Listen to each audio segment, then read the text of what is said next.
Hello, in this video I'm going to show you how you can pair your Skullcandy JIB True to earbuds with any Windows PC or laptop.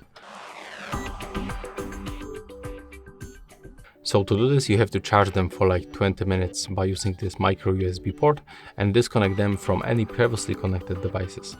Next, when you open this charging case, you have to remove both earbuds. And then you have to just grab them.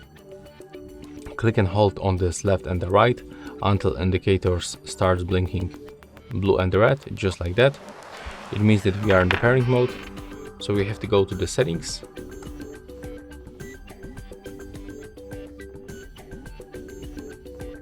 Go for the Bluetooth and devices on the left side. Then click to add device. Select Bluetooth device. And right now select JIB True 2 earbuds. Click done. And as you can see, that's all for this video. Hope you like it.